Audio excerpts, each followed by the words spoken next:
Three threads run through this episode: how Earth microbes might reach Mars ahead of science, why nearby exoplanets are so hard to observe directly, and what the silence of the sky may imply about intelligence in the Milky Way. This is the channel Space Spot, and we begin.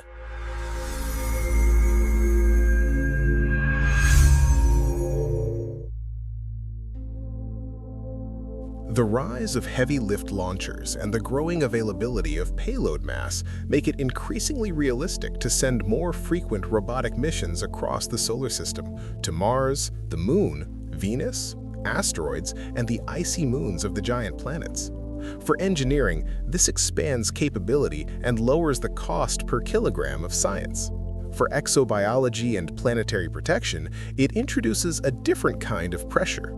The more missions fly and the more varied their designs become, the greater the chance of transporting terrestrial microorganisms into environments that could potentially support life.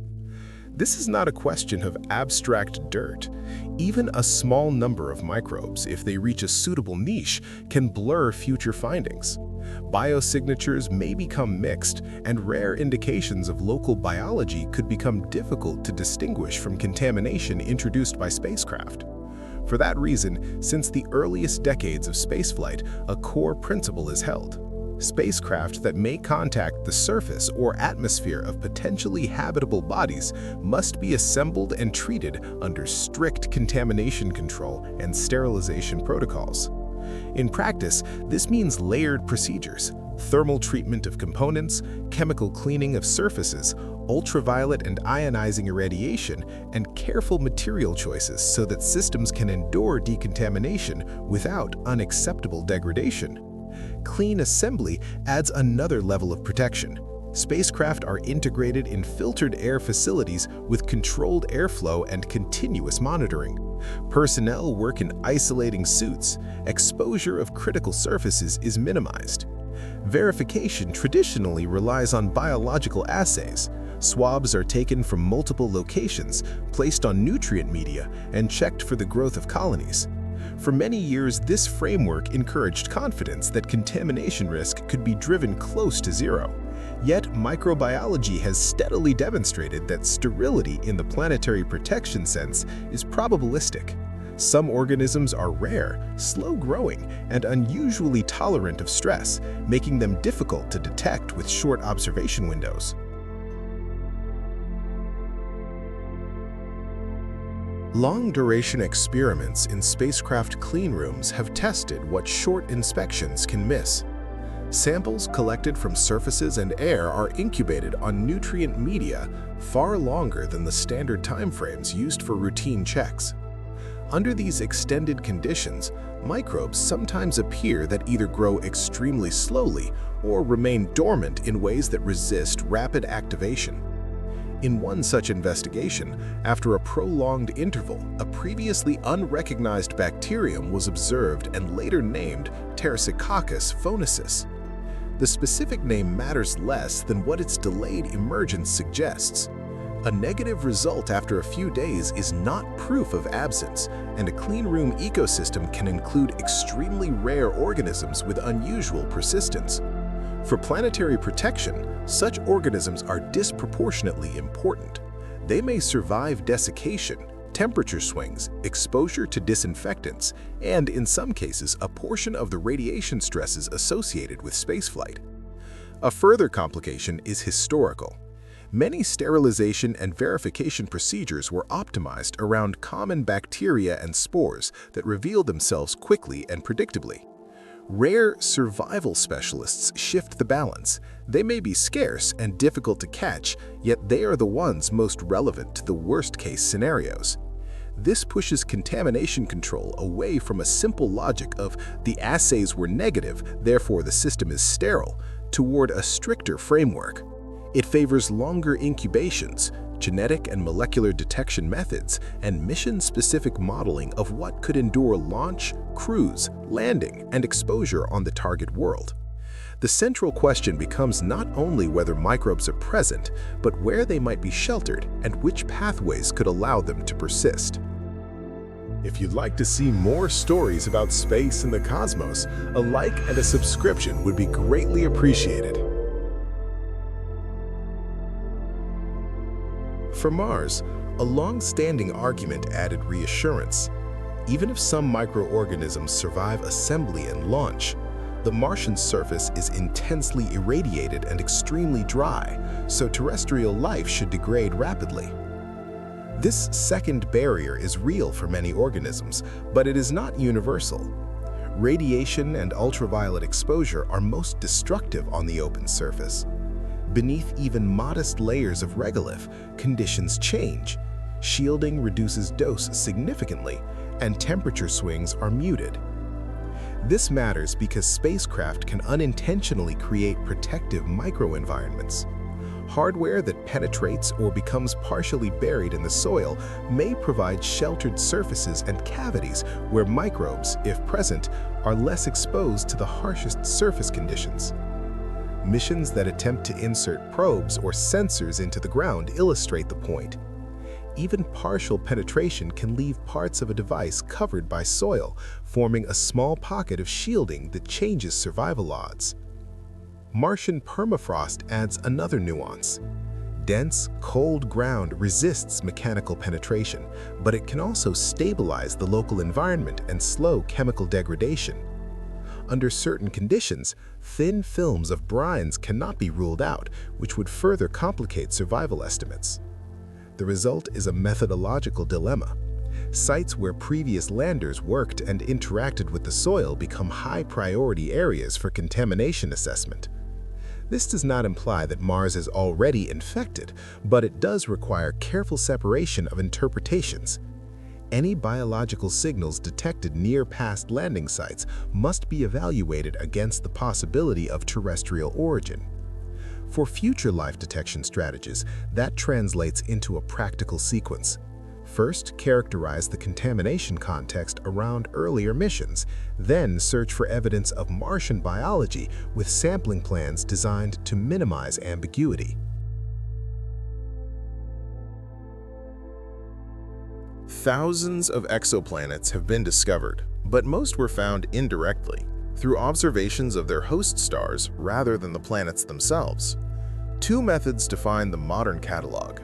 The spectroscopic, or Doppler, approach measures tiny periodic shifts in a star's radial velocity caused by the gravitational pull of an orbiting planet. It constrains orbital parameters and provides a minimum mass. The transit method measures regular dips in starlight when a planet crosses the stellar disk. It yields the planet's radius and, when combined with Doppler data, its mean density, allowing broad distinctions between rocky worlds and gas-rich planets. In typical configurations, neither method delivers much of the planet's own light. The star outshines the planet by orders of magnitude, and the planetary signal is lost in glare. Direct study therefore requires techniques that suppress starlight, such as coronagraphy and interferometric methods, and it benefits from favorable geometry, in which the planet's apparent separation from the star is large enough to resolve on the sky. Nearby red-dwarf systems sit at the center of this challenge. Red dwarfs are common and frequently host planets, and their habitable temperature zone lies closer in, which helps detection of transits but makes direct separation from the star more difficult. Systems such as Gliese 251, relatively close by astronomical standards, illustrate why proximity matters. A nearby system can offer greater angular separation at certain points in the planet's orbit, improving the prospects for isolating the planet's light. The scientific payoff is clear. Once a planet's spectrum can be measured, atmospheric chemistry becomes accessible.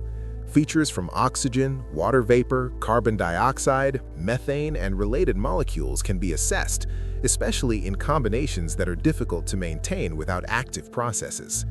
Yet the observational task remains demanding. Even when a planet lies in a nominal habitable zone, the challenge is to separate true atmospheric signatures from instrumental systematics and from the star's own variability. The primary obstacles for direct exoplanet observations are contrast and angular resolution. Earth's atmosphere blurs images and spreads starlight over the region where a planet would appear, which is why space-based platforms offer the clearest path forward.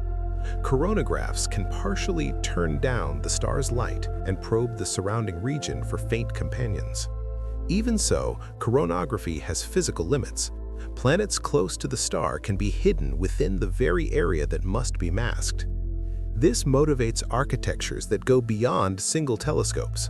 Multi-aperture systems, where several spacecraft operate together as an interferometer, can combine light in ways that suppress the star through destructive interference while preserving the planet's signal. In principle, this expands the range of separations that can be explored and increases sensitivity to the atmospheres of Earth-like worlds. Alongside these approaches, more radical concepts aim to increase effective aperture by using natural lenses. Any massive body bends light, and the sun itself can act as a gravitational lens. Far beyond the planets, an observing platform placed along the solar gravitational focus could, in theory, exploit this amplification to reconstruct coarse features of an exoplanet's appearance, global cloud patterns, the distribution of oceans and continents, and seasonal changes. The technical requirements are formidable: long-distance travel, extreme pointing accuracy, complex signal processing, and mitigation of solar corona effects. Even so, the direction is clear. The field is moving from the question of whether a planet exists to questions about atmospheric composition, surface conditions, and the processes that sustain what is observed.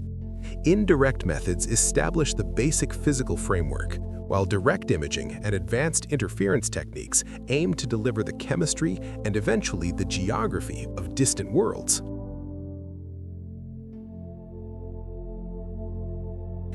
Programs searching for artificial signals have operated for decades, often focusing on radio wavelengths as the most accessible technological channel.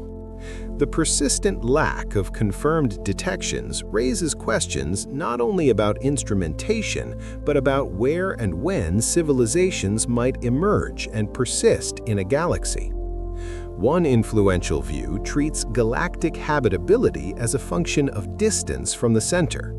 Near the core, stellar density is high, dynamical perturbations are stronger, and energetic events are more frequent. Stable long-term environments may be harder to maintain. Far from the center, heavy elements needed for rocky planets can be less abundant. Between these extremes lies a band where conditions appear more favorable. Yet alternative hypotheses have been proposed, including ones that shift attention back toward the galactic center and the vicinity of the supermassive black hole. The motivation for that idea is tied to relativistic time dilation. In deeper gravitational potentials, time passes more slowly relative to distant regions. In principle, a civilization that operates close enough to a massive object could experience a shorter span of its own time, while far more time elapses elsewhere, allowing it to receive results from probes sent across the galaxy. But this theoretical advantage collides with severe astrophysical constraints. The galactic center is crowded, stars can move at enormous speeds, and episodes of intense activity can release energy capable of sterilizing nearby space. Even if time dilation is available, the environment can be intrinsically hazardous. Against this backdrop remains a central puzzle. If technologically advanced civilizations could have arisen many times and long before humanity, why are there no clear traces nearby? And why is the sky quiet? This question is commonly known as the Fermi paradox and has inspired many explanations, from the rarity of life to the brevity of a civilization's detectable technological phase. Formal frameworks such as the Drake equation express the problem as a product of probabilities: star formation rates, the fraction of stars with planets, the fraction of planets with suitable conditions, the probability of life and intelligence, and the duration over which a civilization emits signals that can be detected. The practical limitation is that the most consequential factors remain largely unknown, so the equation often serves as a structured way to think rather than a tool that yields precise numbers. A useful perspective reframes the issue as a zone of loneliness in time rather than space, the window during which a civilization can both send and receive interstellar signals may be short compared to the age of the galaxy. In that case, space could be filled with expanding shells of signals, and what matters is not only distance, but overlap in time. An absence of signals then need not imply an absence of civilizations. It may indicate that the relevant time windows rarely coincide, and that the present era falls between passing signal fronts. The implication is concrete. Reducing dependence on chance requires broader coverage, higher sensitivity, longer monitoring, and a diversity of methods, so that detection does not hinge on a narrow temporal overlap. Thank you for staying with us until the end. If you'd like to continue exploring the universe, you're welcome to subscribe. Until next time, take care.